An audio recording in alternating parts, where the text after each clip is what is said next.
How has modern scholarship approached the relationship between Plato and the Pythagoreans?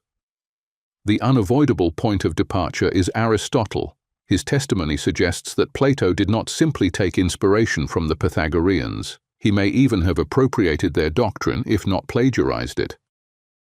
After the philosophies we have discussed, the doctrine of Plato arose. In many respects, it follows that of the Pythagoreans, but it also has features of its own, foreign to the philosophy of the Italians. Aristotle therefore speaks of both continuity and difference. But can we draw a clear boundary between the two? That is extremely difficult. The little we know of Pythagoras reached the outside world despite the rule of silence, despite the physical elimination of many Pythagoreans, and despite the later forgeries. And much of what survived was later reconstructed through a Platonic filter. Heninger writes, Pythagoras and his immediate disciples offer us a small and elusive doctrinal nucleus which, in later centuries, was abundantly overlaid with layers of mythical attribution.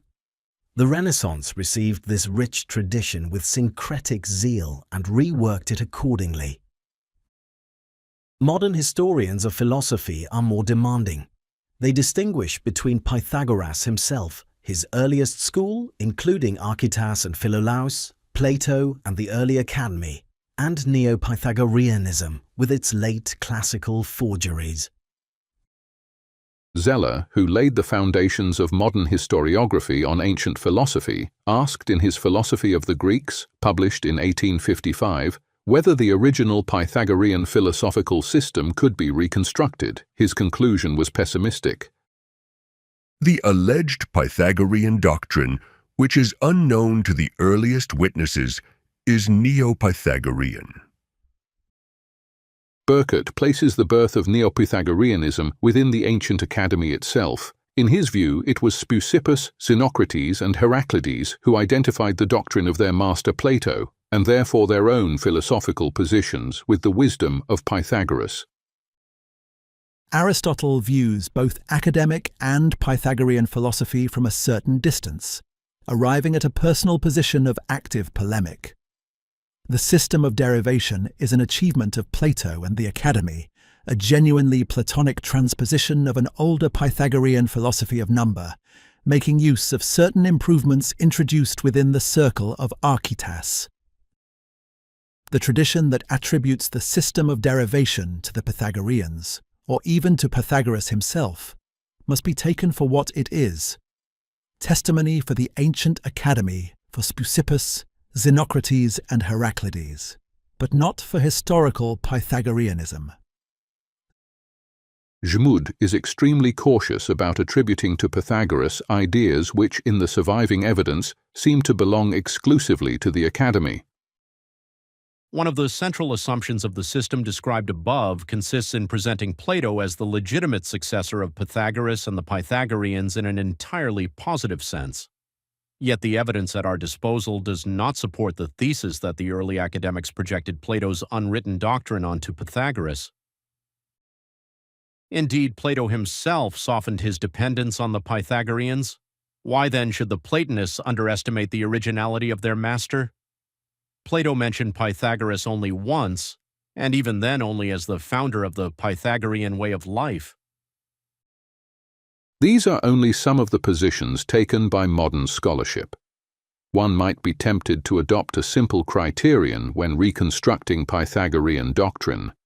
The older a testimony is, and the closer it appears to the original source, the more Pythagorean it should be considered. Yet from a strictly historical point of view, we cannot truly know what was said at the beginning.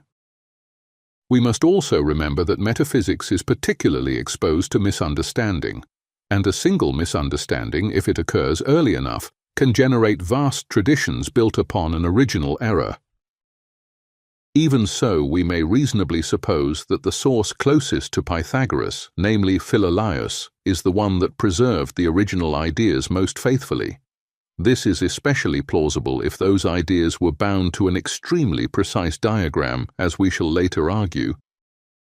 After the violent suppression of the Pythagorean confraternities in Italy, Philolaus survived the fires and the lynchings and reached Thebes, as we know from the Phaedo. There he began to teach in the Greek motherland. Yet we do not know exactly what he taught, nor in what form. He probably confined himself to rather general matters, because when Socrates, that is to say Plato, speaks with two of Philolaus's pupils, Cebes and Simmias, he seems almost proud to know Pythagoreanism at a much deeper level. But how is this, Cebes? Have you and Simmias not heard of such things, you who were pupils of Philolaus? For chronological reasons, Philolaus could not have received the doctrine directly from the lips of Pythagoras. We do not know who mediated it to him, nor do we know what degree of initiation he had reached within the confraternity of wisdom. It would therefore be prudent to speak more narrowly of the Pythagoreanism of Philolaus.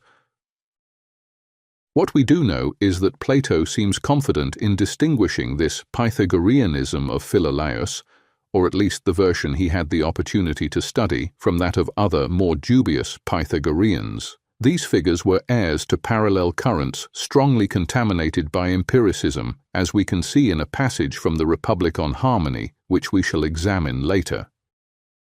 Since we do not possess Philolaus' work, we must rely on the accuracy of later quotations, while distinguishing authentic fragments from forgeries. Burkert and Huffman agree on the criteria of authentication.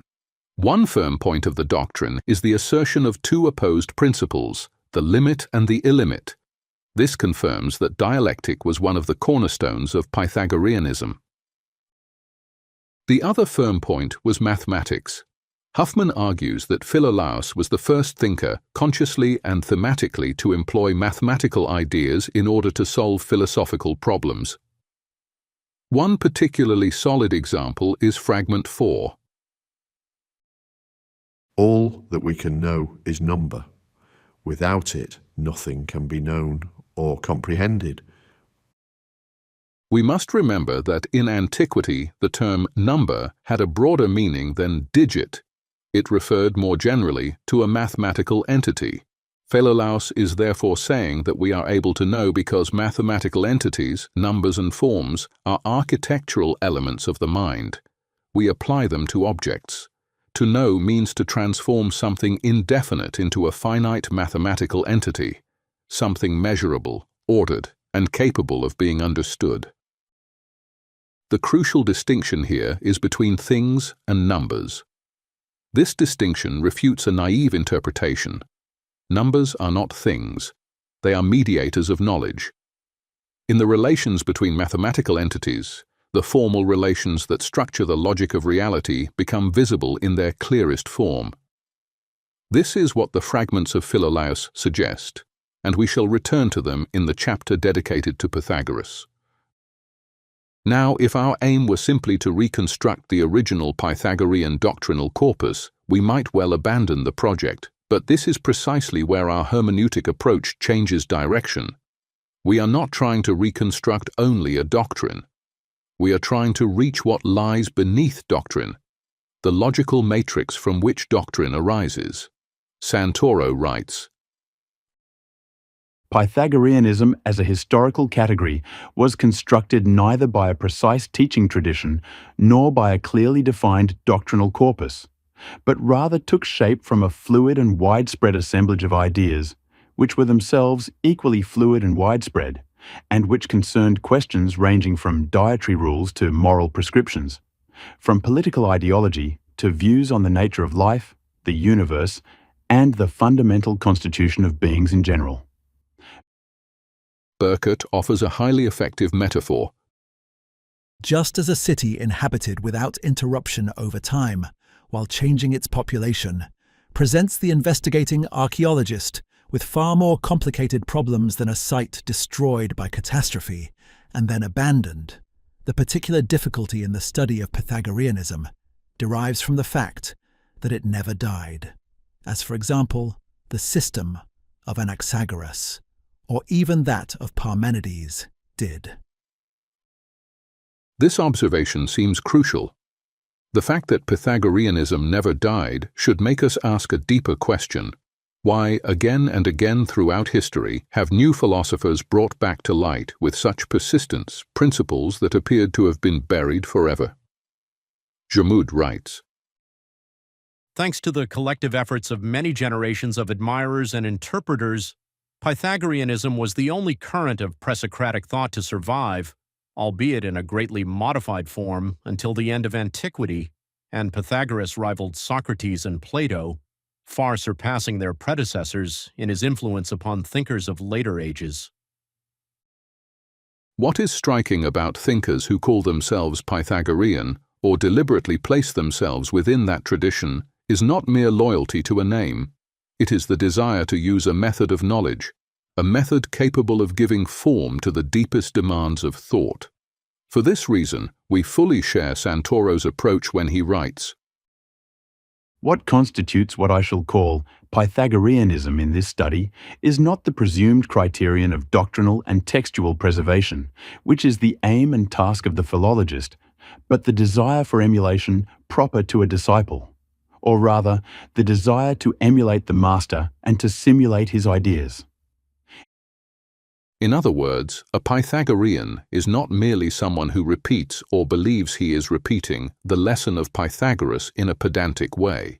A Pythagorean is someone who begins from the master's premises, in our case the study of formal relations, and follows a particular method, in our case the dialectical method, in order to reconstruct the intelligible world. On this interpretation, Plato may be regarded as an authentic Pythagorean, a true member of the confraternity of those who aspire to wisdom. The same may be said of the group of academics who chose to deepen their study of Pythagoreanism under his guidance, among them Speusippus and Xenocrates. Plato fully embraces the idea that reality possesses a logic expressible through mathematical language. He follows that path because he believes that only through this logic can one answer Socrates' challenge concerning the true nature of the ideas. No serious discussion of the reconstruction of original Pythagoreanism can avoid quoting at length Leonid Zhmud's severe warning. The modern history of the study of Pythagoreanism, which began with August Buck's book on Philolaus, now goes back almost 2 centuries. During this period, hundreds, if not thousands, of books and articles have been written on Pythagoras and the Pythagoreans, and yet the corpus of facts on which all scholars would agree is far from extensive, while divergent and often mutually exclusive interpretations are myriad. The Pythagorean question remains one of the most intricate in the history of ancient Greek science, philosophy, and religion, and is highly likely to be relegated to the category of insoluble problems. This is not because every generation adopts a new view of the personality and teaching of Pythagoras. That is a phenomenon common to all Greek thinkers who, like Socrates, Plato, and Aristotle, retain their intellectual fascination in the modern world. Nor is it because of the existence of almost insurmountable differences of opinion within each generation of scholars, all divided into their respective disciplines and national schools of thought, each based primarily upon its own tradition. The problem, as I see it, lies in the fact that within the academic community, no consensus has yet been reached on the most fundamental facts, nor on the separation between problems that are soluble and those that are fundamentally insoluble. Although no definitive interpretation of Plato's philosophy is possible, there is general agreement that Plato was a pupil of Socrates, the teacher of Aristotle, and the author of philosophical dialogues. But whether Pythagoras was instructed by Egyptian priests or by Pharisides of Syros, whether he studied philosophy and science, whether there were texts that he himself wrote, whether among his students there were mathematicians and philosophers, all this remains a matter of debate. To hope for a solution to the Pythagorean question under these circumstances would be an unforgivable illusion. Having spent many years studying Pythagoreanism, I have no such illusions. If I return to this problem, it is only because I remain convinced that, like any other complex scientific problem, it can be broken down into a series of smaller and more particular problems which may prove soluble. There are many facts on which agreement can be reached. There is also an undoubted hierarchy of interpretations, ranging from those recognized as impossible or unverifiable to those that are more probable and internally coherent. The fact that the situation is not hopeless, provided of course that one is willing to accept the facts and to take account of the successes and errors of our predecessors, is indicated by the resolution of one particular question of great importance: the authenticity of the fragments of the Pythagorean Philolaus. After this premise, Zhmud reaches the crucial question: Is Pythagoreanism possible without Pythagoras, as Orphism is possible without Orpheus, whose personality we feel no need for? Or is Pythagoreanism possible despite Pythagoras, like certain intellectual and spiritual movements that have evolved in directions opposed to the designs of their founders? I do not believe that much can be achieved by following this path. There is little to add to these words. Our interpretative wager is this: Pythagoreanism is not, at its core, a doctrine. It is a logical system, and a logic can indeed be reconstructed even when the logician is no longer available to us. As we have already said, Pythagoras interests us only secondarily as a historical phenomenon. For us, the reconstruction of synthetic logic will be the result of anamnesis and speculation. In this sense, it falls within the range of what Zhmud himself considers potentially reconstructible. But our hypotheses about historical events, whenever they are not supported by overwhelming documentary evidence, remain conjectures. The reader must be warned of this. Our account, we must repeat, fills documentary gaps through deductions that arise from the complete reconstruction of the logic. What we shall try to demonstrate is that Pythagoreanism is not a dogmatic doctrinal corpus, but a potential logical system rooted in the human psyche. For this reason, we shall not concentrate primarily on the philological and historical authenticity of what was actually written, by whom and at what time, although it would of course be fascinating to reconstruct its origins and developments exactly. Our real task is to formalize Pythagorean logic, for that logic remains, even today and at a universal level, far more than a historiographical curiosity. It is one of the deepest impulses of philosophy because it represents the first philosophical and scientific theory of everything. We shall therefore reconstruct the synthetic logic that presumably guided Pythagoras on his path of knowledge. This logic is the human, still evolving expression of the sub-logic of the part as it strives to resolve itself gradually into the super-logic of the whole. Such a discipline requires, first of all, a detachment from empirical thought.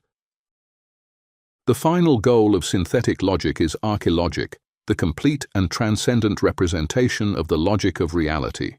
Synthetic logic tends towards archilogic, whose archetypal form is unity of multiplicity. Analytic logic, by contrast, tends towards ontology, whose archetypal form is multiplicity of unity. On these premises, Pythagoreanism need not be confined to the tradition founded by Pythagoras, nor to the transmission of dogmatic contents supposedly elaborated by him. It may be extended to all philosophers who reason according to the same logic.